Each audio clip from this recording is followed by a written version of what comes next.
Hello everyone, मेरे दोस्तों कैसे हो आप सब। मैं हूं आयुष जैन, आपका ट्यूटर, और हम बात कर रहे थे हमारे chapter force and loss of motion के बारे में। ठीक है, हम बात कर रहे थे force and loss of motion के बारे में। तो चलो, हमने पिछले लेसन में डिस्कस कर लिया था कि फर्स्ट लॉ, न्यूटन के द्वारा दिया गया फर्स्ट लॉ क्या होता है। हमने बात करी थी Newton's first law of motion. इस न्यूटन के फर्स्ट लॉ ऑफ मोशन को हमने लॉ ऑफ इनर्शिया भी बोला था। क्या बोला था? Law of inertia. ठीक है, इसमें हमने इनर्शिया के कंसेप्ट भी जाने थे। लॉ ऑफ इनर्शिया बोला था। ठीक है, हमने इसमें इनर्शिया के कंसेप्ट भी जाने थे। तो इस पर्टिकुलर लेसन में हम बात करेंगे न्यूटन के सेकंड लॉ ऑफ मोशन के बारे में। किसके बारे में? Newton's second law of motion. ठीक है, तो क्या कहता है ये हमसे सेकंड लॉ? तो न्यूटन्स के सेकंड लॉ का स्टेटमेंट ये है कि द रेट ऑफ, ध्यान से सुनना, the rate of change of momentum, ठीक है, the rate of change of momentum is directly proportional to the force applied by the body. ये है न्यूटन का सेकंड लॉ ऑफ मोशन। मतलब कि अगर हम इस स्टेटमेंट को लिखना चाहे तो हम ये लिख सकते हैं कि force is directly proportional to rate of change of momentum. अब ये मोमेंटम है क्या? बेसिकली मोमेंटम को हम डिनोट कर सकते हैं m इंटू वी से। ठीक है, सॉरी, मोमेंटम को हम लिख सकते हैं, मोमेंटम को डिनोट करते हैं p से, where p is equal to m v. ये होता है हमारा मोमेंटम। या फिर अगर इनिशियली भी कुछ मोमेंटम प्रेजेंट रहता है तो डिफरेंस इन मोमेंटम हम ऐसे निकाल सकते हैं, p is equal to m into v minus u, where v is the final velocity and u is the initial velocity. तो न्यूटन के सेकंड लॉ ऑफ मोशन से हमें ये पता चलता है कि the rate of change of momentum, मतलब कि रेट ऑफ चेंज मतलब m into v minus u. Rate of change मतलब उसको डिवाइड बाय टी कर देंगे हम। तो फोर्स जो है ये डायरेक्टली प्रोपोर्शनल है m into v minus u divided by t, according to Newton second law of motion. अब चलो, इसके अंदर हम थोड़ा और घुसते हैं। कैसे घुसेंगे? देखो, ये v minus u divided by T, ये टर्म हमने कहीं देखा हुआ है। क्या होता है ये बेसिकली हमारा एक्सेलरेशन होता है। हमने पढ़ा था ना v is equal to u plus a t. हमने इक्वेशन देखी है v is equal to u plus a t. हमने कुछ नहीं करा, इस u को हम इधर लेकर एंड t को इसके डिवीजन में लिया, मतलब कि v minus u divided by t is basically our acceleration. ठीक है, ये एक्सेलरेशन हो गया। तो क्या हम इस पर्टिकुलर चीज को एक्सेलरेशन से रिप्लेस कर सकते हैं? बिल्कुल कर सकते हैं। तो फोर्स हो जाएगा, force is directly proportional to m into a. ठीक है, अब इस प्रोपोर्शनैलिटी साइन को प्रोपोर्शनैलिटी के साइन को हटाने के लिए हमें इसको इक्वल के लिए कुछ कांस्टेंट लगाना पड़ेगा। मान लो वो जो कांस्टेंट हमने लगाया है वो है k, f is equal to k m a. But experimentally क्या फाइंड आउट करा गया? एक्सपेरिमेंटली ये फाइंड आउट करा गया कि जो k है, ठीक है, ये जो k है इसकी जो बेसिकली वैल्यू होती है वो इक्वल्स टू 1 होती है। ठीक है, k की वैल्यू एक्सपेरिमेंटली हमने फाइंड आउट करी कि k की वैल्यू 1 होती है। मतलब कि हम फोर्स को क्या लिख सकते हैं? फोर्स को हम लिख सकते हैं इस इक्वेशन के द्वारा F is equal to m a. Simple सा फॉर्मूला है। ठीक है, बात समझ में आ रही है आपको? तो ये होता है हमारा न्यूटन का सेकंड लॉ ऑफ मोशन। ठीक है, होप आपको चीजें समझ में आ रही होगी। मैं एक कॉर्नर में इस इक्वेशन को लिख के रख देता हूं आपके लिए। ओके, तो हमने इक्वेशन देखी, according to Newton second law of motion F is equal to m into v minus u divided by time taken, मतलब कि चेंज इन मोमेंटम। ठीक है, बट ये मोमेंटम जो है इसका बेसिक नीड हमें क्या पड़ा, क्या क्या इसकी एप्लीकेशंस है। तो मैं आपको इसके कुछ एप्लीकेशंस के बारे में बताता हूँ। Applications of Newton second law. ठीक है, सबसे पहले हम देख लेते हैं फोर्स की यूनिट। तो आपको पता है क्या होती है फोर्स की यूनिट? फोर्स की यूनिट होती है हमारी न्यूटन। मोमेंटम, ये जो मोमेंटम है इसकी यूनिट क्या हो जाएगी? It is equal to m into v minus u. ठीक है, इसकी यूनिट क्या हो जाएगी? मास को हम डिनोट करते हैं kg से। ठीक है, मास को तो हम kg से डिनोट कर देते हैं। v की यूनिट, v हम बोलते हैं मीटर पर सेकेंड। ठीक है, kg मीटर पर सेकेंड, ये इसकी यूनिट हो गई। सिंपल सा केस है। मोमेंटम मोमेंटम की जो ऐसा यूनिट होती है वो आ गई हमारे पास kg/s। ठीक है, बात समझ में आ गई आपको। अब चलिए मोमेंटम के हम एप्लीकेशंस देख लेते कुछ। ठीक है, हम बात करने वाले एप्लीकेशंस के बारे में। उससे पहले एक और चीज हमने लिखा था F = m इंटू ये v - u divided by T = हमने a कर दिया था। इस केस में अगर हम एक्सेलरेशन निकालना चाहे तो एक्सेलरेशन हमारे पास आ जाएगा F/m। ये हमारे पास एक्सेलरेशन आ गया।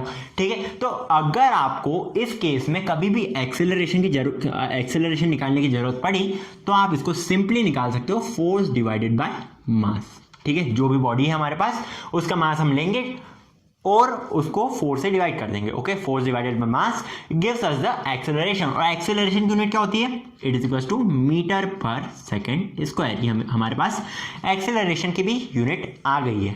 चलो अब फाइनली एप्लीकेशंस की ओर बढ़ते हैं। देखिए, आपने क्रिकेट मैच तो देखा होगा। ठीक है, क्रिकेट मैच में मान लो ये जो बॉल है, ये जब एक बैट्समैन ने शॉट मारा एंड बॉल वो कीपर के हाथ में जाना है, तो आप नोटिस करना कभी कि वो जो कीपर है ना, वो अपने हाथों से ऐसे बॉल को नहीं पकड़ता है। वो कैसे पकड़ता है? वो बॉल को पकड़ लेता है, फिर धीरे धीरे धीरे धीरे करके अपने हाथों को पीछे की डायरेक्शन में ले जाता है। ठीक है, ये पीछे की डायरेक्शन में ले जाने से क्या मतलब? देखिए, बॉल जो है वो बहुत ही ज़्यादा वेलोसिटी के साथ आ रही है। मान लो उसकी वेलोसिटी है 20 मीटर/सेकंड। ओके, इतनी ज़्यादा वेलोसिटी के साथ बॉल आ रही है नीचे। तो अगर ये बॉल को धीरे धीरे कम करेगा, ठीक है, अगर मान लो बॉल इस पर टकराई, बॉल की एकदम से वेलोसिटी जीरो ना होते हुए, ठीक है, ये जीरो ना होते हुए पहले 15 मीटर/सेकंड हुई।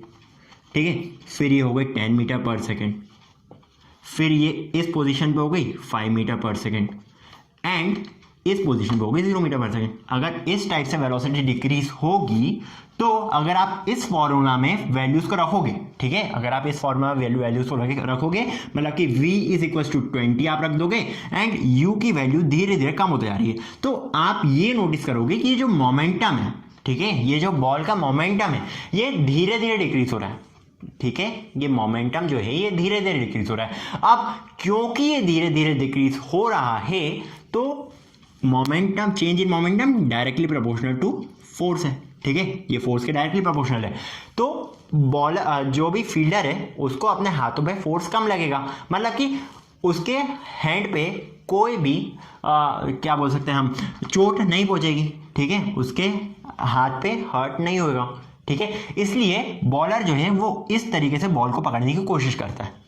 तो ये तो हमने एक देख लिया केस। ठीक है, ये इसकी कुछ एप्लीकेशन, ये इसकी एक एप्लीकेशन थी जिसके बारे में हमने डील कर लिया है। चलो एक और केस देख लेते हैं हम, जल्दी से एक और केस देख लेते हैं। ठीक है, कौन सा केस देख रहे हैं हम? देखिए, सिंपल सा केस कोई भी ले सकते हो आप। मान लो ये जो है ये एक ट्रॉली जा रही है। ठीक है, ये एक ट्रॉली जा रही है। ओके, इस डायरेक्शन में जा रही है। अब आप यहाँ इस डायरेक्शन में खड़े हो, आपको इस ट्रॉली को रोकना है। ठीक है, आपको इस ट्रॉली को रोकना है। मैं एकदम सिंपल से एग्जांपल दे रहा हूँ, डेली लाइफ के एग्जांपल दे रहा हूँ ताकि आपको चीज़ें समझ में आ जाए। तो आप क्या करोगे? क्या आप इधर से फोर्स लगा दोगे एंड इसको एकदम से इसी पॉइंट पर रोकने की कोशिश करोगे? नहीं, ऐसा नहीं करते हम क्या करते हैं, ट्रॉली इधर जा रही है, मान लो वो इस पॉइंट पर पहुंच चुकी है, इस पॉइंट पर ट्रॉली पहुंच चुकी है। आप क्या करोगे? धीरे धीरे धीरे धीरे करके यहां तक इसको लेकर आओगे, इसको धीरे धीरे रोकने की कोशिश करोगे ताकि जो मोमेंटम है इसका वो डायरेक्टली आपके हाथों पर एक्ट नहीं करे। ठीक है, वो मोमेंटम, इस बॉडी का मोमेंटम आपके हाथों पे डायरेक्टली एक्ट नहीं करे। और अगर ये एक्ट नहीं करेगा मतलब कि हमें फोर्स कम लगाना पड़ेगा, और अगर हमें फोर्स कम लगाना पड़ेगा हमारे लिए इसको रोकना आसान हो जाएगा। ठीक है, ये मैंने कुछ सिंपल से एग्जांपल लिए, एकदम बहुत ही बेसिक एग्जांपल्स लिए एप्लीकेशंस ऑफ मोमेंटम के। तो ठीक है, अब इसके ऊपर हम कुछ न्यूमेरिकल्स भी देख लेते हैं। ठीक है, हम कुछ न्यूमेरिकल्स देखेंगे, बेसिकली बहुत ही सिंपल न्यूमेरिकल्स है, और क्योंकि हमें इसमें एक्सेलरेशन निकालना है तो उनमें कुछ काइनेमेटिक्स का भी यूज हो जाएगा। ओके, उसमें हम थोड़ा बहुत काइनेमेटिक्स का भी यूज करेंगे, मतलब कि इक्वेशंस ऑफ मोशन का भी उसमें कुछ यूज आ सकता है। ठीक है, तो चलो एक पहला तो हम सबसे सिंपल सा एग्जांपल लेते हैं। मान लो कोई बॉडी है जिसका मास हमें देकर रखा है 5 kg एंड वो मूव कर रही विद एन एक्सेलरेशन ऑफ आप ले सकते हो 2 मीटर/सेकंड स्क्वायर। ठीक है, अब आपको इस केस में इस बॉडी का मोमेंटम निकालना है। कैसे निकालोगे? अरे सिंपल सा केस है। हमने कौन कौन से दो फॉर्मूला पढ़े? हमने दो फॉर्मूला पढ़े हैं, ये क्वेश्चन नंबर 1 मान लो, हमने दो फॉर्मूले पढ़े हैं कि F is equal to m a, यही फॉर्मूला पढ़ा है। और इसको अगर हम एक्सटेंड कर देते हैं तो हम लिख सकते हैं F is equal to m into v minus u divided by t. ये दो फॉर्मूला पढ़े, बस इनको यूज करना है। तो क्या है इधर? इधर m दिख रहा है, a दिख रहा है, ये रहा m और a। हमें निकालना है इस केस में फोर्स। सिंपल सा काम है, m इंटू a कर दो, इसका आंसर आ जाएगा which is equal to 10 kg metre पर सेकेंड स्क्वायर। लेकिन ये फोर्स की यूनिट हम जानते हैं, इसको हम न्यूटन लिख सकते हैं, मतलब कि आंसर आ गया हमारे पास 10 न्यूटन। सिंपल सा क्वेश्चन था, कुछ था नया? नहीं, कुछ भी नहीं था। चलो अगले क्वेश्चन की ओर बढ़ते हैं। अब अगले क्वेश्चन में मान लो हमें देकर रखा है कि कोई बॉडी है जिस पे फोर्स लग रहा है, इस बॉडी पे आप मान सकते हो कि इस बॉडी पे फोर्स लग रहा है 50 न्यूटन्स का, ठीक है, 50 न्यूटन्स का फोर्स लग रहा है इस बॉडी पे, ओके, 50 न्यूटन से। और साथ ही साथ हमें देकर रखा है mass of the body. Mass of the body आप मान लो कि 10 kg दिया, 10 kg दिया और 20 kg मान सकते हो, ठीक है, 20 kg इस बॉडी का मास मान लो। अब आपको इस केस में एक्सेलरेशन निकालना मीटर पर सेकेंड स्क्वायर में, ओके। कैसे निकालोगे? वही सेम चीज़ है, इसमें भी सेम चीज़ है। क्वेश्चन नंबर 2 है पर इसमें से सेम चीज़ है। लास्ट क्वेश्चन में हमने क्या देखा? लास्ट क्वेश्चन में हमने उस बॉडी का फोर्स निकाला था, इस क्वेश्चन में हमें एक्सेलरेशन निकालना है। इक्वेशन तो सेम लगेगी, F is equal to m a. F कितना दिया है? 50, m कितना दिया है? 20।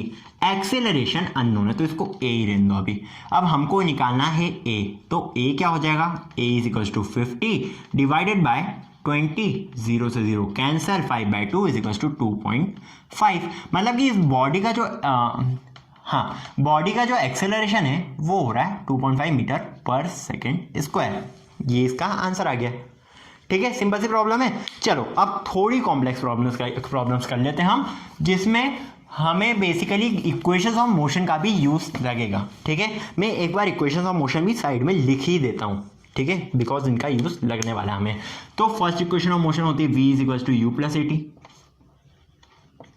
s is equal to u t plus half a t square, v square is equal to u square plus 2as। ये 3 इक्वेशन ऑफ मोशन होती है, इनका यूज हमें लगने वाला है। तो चलो क्वेश्चन ये है कि बॉडी की इनिशियल वेलोसिटी है वो है 10 मीटर पर सेकेंड, ओके। बॉडी की जो फाइनल वेलोसिटी है वो देकर रखे हमें 20 मीटर पर सेकेंड, ठीक है। और इस बॉडी के लिए जो rate of change of time है, ठीक है, मतलब कि टाइम बेसिकली हमें देकर रखा है, टाइम हमें देकर रखा है मान लो 5 सेकेंड्स, ठीक है, 5 सेकेंड्स हमें टाइम देकर रखा है इसका।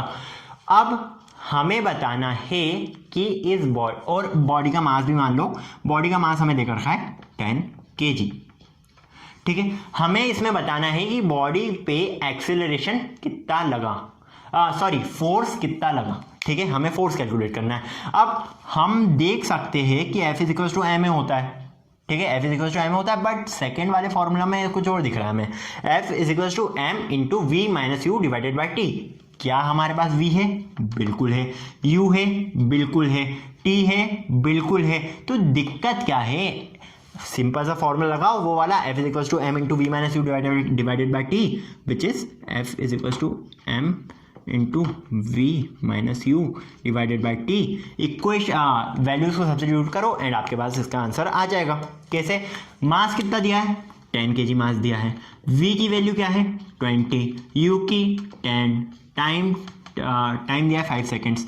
तो आ गया बस, क्या है, 10 into 10 divided by 5 which is 100 divided by 5 which is equal to 20। तो फोर्स लग रहा है इस पे 20 न्यूटन्स का। सिंपल सा क्वेश्चन है।